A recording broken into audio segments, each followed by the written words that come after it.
Hello guys, you watching verified reaction YouTube channel. मैं हूं सबा इस्माइल और मेरे साथ ही हैं नवीद बलोच। कैसे हैं आप सब? उम्मीद करते हैं आप सब खैरियत से होंगे। जिस तरह आज दुनिया तेज़ी से तरक्की कर रही है, हमारा हमसाया मुल्क भारत 2030 में किस पोजीशन पे खड़ा होगा, और भारत जिसके साथ सही मानों में कॉम्पिटिटर है, कंपटीशन कर रहा है, चाइना, वो वहाँ कहाँ पे खड़ा होगा, और इन दोनों के दरमियान पाकिस्तान कहाँ पे खड़ा होगा, क्योंकि हम तो पाकिस्तानी हैं, बात पाकिस्तान की भी ज़रूर करेंगे। तो 2023 में क्या होने वाला है, आए देख लेते हैं इस वीडियो में, उसके बाद इस पर मज़ीद डिस्कस करेंगे।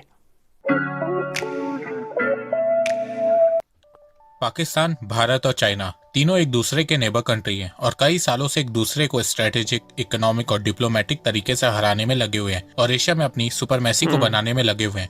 चाइना, जो बीते 30 सालों से कड़ी मेहनत करके अमेरिका के बाद इस समय इकोनॉमिकली दुनिया का दूसरा सबसे ताकतवर देश है, वहीं भारत एक नया उभरता हुआ देश बन के सामने आ रहा है। बड़े बड़े ऑर्गेनाइजेशन का मानना है कि आने वाला युग ये दोनों एशियन कंट्रीज का होने वाला है, पर वहीं पाकिस्तान एक बहुत बड़े इकोनॉमिक क्राइसिस को फेस कर रहा है और कहा जा रहा है कि आने वाला समय पाकिस्तान के लिए और खराब होने वाला है। तो नमस्कार दोस्तों, स्वागत करते हैं आपका चार्जिंग पॉइंट हिंदी में। दोस्तों, आज के इस वीडियो में हम बात करेंगे भारत, चाइना और पाकिस्तान के फ्यूचर के बारे में। तो जानने के लिए जुड़े रहिए आप इस वीडियो के साथ। आइए सबसे पहले जानते हैं कि अभी इन तीनों देशों में क्या हालात चल रहे हैं। सबसे पहले बात करते हैं पाकिस्तान की। तो देखो, इस समय पाकिस्तान बहुत बुरी इकोनॉमिक क्राइसिस से गुजर रहा है। पाकिस्तान के पास $3 बिलियन से कम का फॉरेक्स रिजर्व बचा है। पाकिस्तान हर देश, हर फाइनेंशियल ऑर्गेनाइजेशन से खुल के भीख मांग रहा है। महंगाई ने पाकिस्तान के लोगों की कमर तोड़ दी है। पाकिस्तान की करेंसी डिवैल्यू होती जा रही है। पाकिस्तान का कर्ज बढ़ता जा रहा है। यंग पाकिस्तानी अब पाकिस्तान को छोड़ के जा रहे हैं। इसके अलावा पाकिस्तान में टेररिज्म फिर से बढ़ चुका है। तालिबान ने पाकिस्तान के नाक में दम कर दिया है। इसके अलावा पाकिस्तान में लोगों की इनकम गिरती जा रही है। पाकिस्तान में गरीबी बढ़ती जा रही है, जिसके चलते पाकिस्तान में करप्शन भी बढ़ रही है। वहीं अब चाइना की बात करें तो पिछले 30 सालों से चाइना बहुत तेजी से ग्रो कर रहा था, पर पिछले 3 सालों से चाइना की इकोनॉमिक ग्रोथ रेट में गिरावट देखने को मिली है। पिछले 3 सालों में चाइना की एवरेज ग्रोथ रेट 4.5% रही है। 2022 में चाइना की ग्रोथ रेट 3% थी। 2022 चाइना के लिए बहुत बुरा साल बीता है। कोविड ने चाइना की बैंड बजा दी है। इसके अलावा चाइना में रियल एस्टेट और फाइनेंशियल क्राइसिस बढ़ रही है। चाइना में बढ़ती इकोनॉमिक प्रॉब्लम्स को देख के एक्सपर्ट का कहना है कि चाइना धीरे धीरे अब एक स्लो डाउन की तरफ बढ़ रहा है। अब बात करते हैं भारत की। तो इस समय भारत वर्ल्ड की फास्टेस्ट ग्रोइंग मेजर इकोनॉमी है। इसके अलावा भारत फिर से वर्ल्ड की 5th लार्जेस्ट इकोनॉमी बन गया है। 2022 में जहां दुनिया भर के देशों की ग्रोथ रेट गिर रही थी, वहीं भारत 7% से ग्रो कर रहा है। इसके अलावा पिछले कुछ सालों में जिस तरह जियो पॉलिटिक्स में उतार चढ़ाव देखने को मिला है, उससे भारत की इंपॉर्टेंस अब ग्लोबली बहुत तेजी से बढ़ गई है। आइए अब जानते हैं कि इन तीनों देशों का फ्यूचर कैसा होगा। सबसे पहले शुरुआत करते हैं पाकिस्तान से। अभी इस समय पाकिस्तान इकोनॉमिक क्राइसिस से गुजर रहा है और फ्यूचर भी पाकिस्तान का अच्छा नहीं होने वाला है। इस साल से पाकिस्तान की इकोनॉमी कोलैप्स होना शुरू हो जाएगी और 2030 तक पाकिस्तान की हालत इतनी ज्यादा खराब हो जाएगी कि उसे बांग्लादेश से एड लेना पड़ेगा, ऐसा वर्ल्ड बैंक के एक्सपर्ट का कहना है। इसके अलावा 2030 तक पाकिस्तान दुनिया का 4th पॉपुलस कंट्री बन जाएगा। पाकिस्तान की आबादी आराम से 30 करोड़ को क्रॉस कर जाएगी, जिससे पाकिस्तान में गरीबी, बेरोजगारी, भुखमरी बढ़ेगी। इसके अलावा आने वाले समय में पाकिस्तान में और ज्यादा महंगाई बढ़ने वाली है, क्योंकि आईएमएफ ने पाकिस्तान की गवर्नमेंट से कहा है कि वो सब्सिडीज को बंद करे और इलेक्ट्रिसिटी, पेट्रोल, डीजल पे टैक्स को इंक्रीज करे, और पाकिस्तान की गवर्नमेंट को ये करना भी पड़ेगा। इसके अलावा आने वाले समय में पाकिस्तान अपने नेशनल एसेट को भी बेचता हुआ नजर आएगा। एयरपोर्ट, मोटरवेज, बिल्डिंग, ये सब गिरवी रखेगा। इसके अलावा हो सकता है कि 2030 तक चाइना पाकिस्तान के कुछ एरियाज को अपने कंट्रोल में ले ले, क्योंकि चाइना ने पाकिस्तान को $30 बिलियन से ज्यादा का लोन दे रखा है।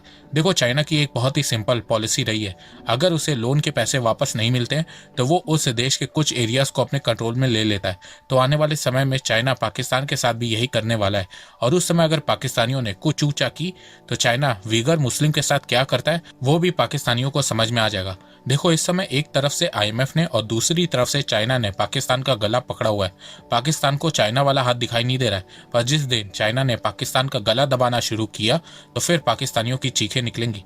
इसके अलावा जैसे जैसे पाकिस्तान में इकोनॉमिक सिचुएशन खराब होती रहेगी, वैसे वैसे पाकिस्तान में इंसर्जेंसी बढ़ेगी, टेरर अटैक्स बढ़ेंगे, और हो सकता है कि 2030 तक आपको पाकिस्तान कई हिस्सों में टूटता हुआ नजर आए, क्योंकि पाकिस्तान में टीटीपी, तहरीक तालिबान भी पहले के मुकाबले और ज्यादा स्ट्रांग हो गई है। इसके अलावा तालिबान पाकिस्तान अफगानिस्तान बॉर्डर को नहीं मान रहा है। तो देखा जाए, पाकिस्तान को इस समय एक दो नहीं बल्कि कई मुसीबतों ने घेर रखा है, जिससे पाकिस्तान का फ्यूचर बहुत ज्यादा अंधकार में दिख रहा है। मुझे पता है कि बहुत से पाकिस्तानियों को मेरी ये बात बुरी लग रही होगी, पर बात बुरी वही लगती है जो सच होती है। अब बात करते हैं चाइना की। तो देखो 2030 तक चाइना दुनिया की दूसरी सबसे बड़ी अर्थव्यवस्था बना रहेगा। 2021 में कहा जा रहा था कि चाइना 2030 में यूएसए को बीट करके वर्ल्ड की लार्जेस्ट इकोनॉमी बन जाएगा, पर अब ऐसा होना नामुमकिन हो गया है, क्योंकि बीते 2-3 सालों में चाइना की ग्रोथ रेट कम हुई है और आने वाले समय में चाइना की ग्रोथ रेट और कम होने वाली है। S&P ग्लोबल रेटिंग एजेंसी ने कहा कि 2030 तक चाइना की एवरेज ग्रोथ रेट 4.4% रहने वाली है। मतलब आने वाले 8 सालों में चाइना 5% से भी कम ग्रो करेगा, जिसके चलते चाइना 2030 तक यूएसए को बीट नहीं कर पाएगा और वर्ल्ड की लार्जेस्ट इकोनॉमी नहीं बन पाएगा। पर 2030 तक चाइना भले ही दुनिया की सबसे बड़ी अर्थव्यवस्था ना बन पाए, पर एक वेल्थ स्टेट जरूर से बन जाएगा। इसके अलावा 2030 तक चाइना की आबादी गिरना शुरू हो जाएगी। चाइना में वर्किंग एज पॉपुलेशन 40 को क्रॉस कर जाएगी, जिससे चाइना में मैन्युफैक्चरिंग कम होने लगेगी। इसके अलावा 2030 तक 25 से 30% ग्लोबल कंपनीज चाइना से अपना मैन्युफैक्चरिंग प्लांट दूसरे देशों में शिफ्ट कर चुकी होंगी। तो देखा जाए चाइना का फ्यूचर अब उतना अच्छा नहीं होने वाला जितना अच्छा उसका पास था। पर वहीं भारत की अब बात करें तो भारत का आने वाला फ्यूचर बहुत ही शानदार होने वाला है। 2030 तक भारत वर्ल्ड की 3rd लार्जेस्ट इकोनॉमी बन जाएगा। 2030 तक भारत की नॉमिनल जीडीपी कम से कम 8 से 9 ट्रिलियन डॉलर के बीच होगी और इसके लिए भारत को हर साल 6 से 8% के बीच ग्रो करना होगा। इसके अलावा 2030 तक हर भारतीय की एवरेज इनकम भी आज के मुकाबले डबल हो जाएगी। आज भारत की average per capita income 1.5 lakh है, वहीं 2030 तक ये 3.1 लाख होगी। 2030 तक भारत के 80% हाउस होल्ड मिडिल क्लास होंगे और कंज्यूमर स्पेंडिंग में 75% कंट्रीब्यूट करेंगे। 2030 तक भारत का मिडिल क्लास बहुत तेजी से ग्रो करेगा, जिसके चलते भारत में कंज्यूमर गुड्स की डिमांड भी बहुत तेजी से बढ़ेगी। 2030 तक भारत का FDI फॉरेन डायरेक्ट इन्वेस्टमेंट साल दर साल इंक्रीज होता रहेगा। 2030 तक भारत की लिटरेसी रेट 91.1% हो जाएगी, मतलब हर 10 भारतीयों में से 9 भारतीय शिक्षित होंगे। 2030 तक भारत की पॉवर्टी रेट कम होकर 5% पे आ जाएगी और एक्सट्रीम पॉवर्टी खत्म हो जाएगी। डिफेंस की बात करें तो जैसे जैसे भारत की इकोनॉमी स्ट्रांग होगी, भारत का डिफेंस बजट भी इंक्रीज होता रहेगा। साथ में मेक इन इंडिया इनिशिएटिव के चलते बहुत से वेपन अब भारत में भी बनेंगे। इससे भारत की डिपेंडेंसी दूसरे देशों से कम होने लगेगी और फ्यूचर में भारत की मिलिट्री मॉडर्नाइजेशन भी बढ़ेगी। इसके अलावा आपको भारत का डिफेंस एक्सपोर्ट भी बढ़ता हुआ नजर आएगा। इंफ्रास्ट्रक्चर की बात करें तो 2030 तक भारत का इंफ्रास्ट्रक्चर बहुत बेटर हो जाएगा। Dedicated freight corridor, Bharatmala, Sagarmala complete हो चुके होंगे। इसके अलावा बहुत से इंडस्ट्रियल कॉरिडोर भी कंप्लीट हो चुके होंगे और ये भारत की अर्थव्यवस्था में बहुत योगदान भी दे रहे होंगे। ट्रेड की बात करें तो 2030 तक भारत का ट्रेड आज के मुकाबले 3 गुना होगा। आज भारत 700 से 800 बिलियन डॉलर के बीच ट्रेड करता है। 2030 तक भारत 3 गुना ट्रेड करेगा। इसके अलावा 2030 तक भारत की जीडीपी में मैन्युफैक्चरिंग सेक्टर का कंट्रीब्यूशन भी बहुत तेजी से बढ़ेगा। अभी ये 15 से 16% है। 2030 तक ये 21% को क्रॉस कर जाएगा, जिससे भारत का एक्सपोर्ट भी बहुत तेजी से बढ़ेगा। 2030 से हर साल भारत 1 ट्रिलियन डॉलर का तो सिर्फ मर्चेंडाइज एक्सपोर्ट करेगा। 2030 तक 110 करोड़ इंडियन इंटरनेट से जुड़ जाएंगे और इससे भारत में कैशलेस इकोनॉमी बूस्ट होगी। ACI वर्ल्ड वाइड ने अपनी रिपोर्ट में बताया कि 2030 तक भारत में 90% पेमेंट कैशलेस होगी। कैशलेस ट्रांजैक्शन बढ़ने से करप्शन में कमी आएगी। इसके साथ साथ भारत का ई-कॉमर्स मार्केट भी बहुत तेजी से बढ़ेगा। 2027 तक भारत के ई-कॉमर्स इंडस्ट्री की मार्केट साइज 200 बिलियन डॉलर को क्रॉस कर जाएगी। इसके अलावा 2030 तक भारत का ऑनलाइन शॉपर बेस दुनिया का दूसरा सबसे बड़ा शॉपर बेस होगा। इसके अलावा फ्यूचर में जब पूरे भारत में 5G आ जाएगा तो उससे डिजिटल इंडिया को और बूस्ट मिलेगा। भारत का IT sector, financial sector, ecommerce, online education, gaming industry, tourism sector सब बढ़ेगा, जिससे बहुत सारी जॉब्स भी जनरेट होंगी। तो आने वाले समय में भारत का IT इंडस्ट्री का मार्केट भी बढ़ेगा और 2030 तक भारत के IT इंडस्ट्री का overall market size 1 trillion dollar को क्रॉस कर जाएगा। इसके साथ साथ आने वाले समय में भारत में स्टार्टअप भी बहुत तेजी से इंक्रीज होंगे। देखो बीते 75 सालों में भारत पाकिस्तान से बहुत आगे निकल चुका है। फ्यूचर में पाकिस्तान कभी भी भारत से आगे नहीं जा पाएगा। अब यहाँ से भारत को कोशिश करनी है कि वो आने वाले 25 सालों में चाइना को इकोनॉमिकली हराए। मैं ऐसा इसलिए कह रहा हूँ क्योंकि चाइना के साथ कंपटीशन से हमारी इकोनॉमी स्ट्रांग होगी, बहुत से सेक्टर में इंप्रूवमेंट होगी। Education, health care, research and development, technology, defence में भारत की स्पेंडिंग बढ़ेगी और ये बिल्कुल सही समय है और सिचुएशन भी सही है। भारत सरकार और भारतीयों को मिलकर भारत को इकोनॉमिक पावर हाउस बनाना है। चाइना को हराने में टाइम लगेगा, पर इस कंपटीशन से आने वाले 8-10 सालों में हम खुद इतने ज्यादा स्ट्रांग बन जाएंगे कि चाइना को हर फील्ड में आराम से टक्कर दे पाएंगे। तो दोस्तों मुझे लगता है कि अब आपको सब समझ में आ गया होगा। तो मौजूदा हालात के पेश नज़र यकीन माने ये जो वीडियो देखी, क्योंकि हम पाकिस्तानी हैं, थोड़े से डिसहार्ट हो गए कि यार 2030 तक अगर पाकिस्तान के हालात इस तरह हुए यहाँ पर महंगाई मज़ीद अरूज पे चली गई, करप्शन अरूज पे चली गई, लोगों का मेयार ज़िंदगी गिर जाएगा तो फिर हमारा क्या होगा।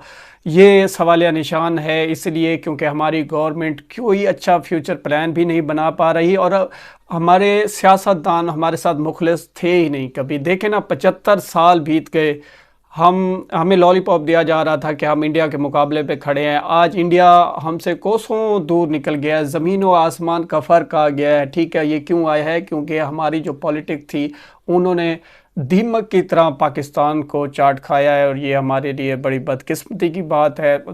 लेकिन यहाँ पर अगर पॉजिटिव सेक्टर से बात करें, चाइना, पाकिस्तान और भारत, ये तीनों एक दूसरे के हमसाया मुल्क हैं और तीनों ही बेहतरीन इमेज रखते हैं दुनिया में।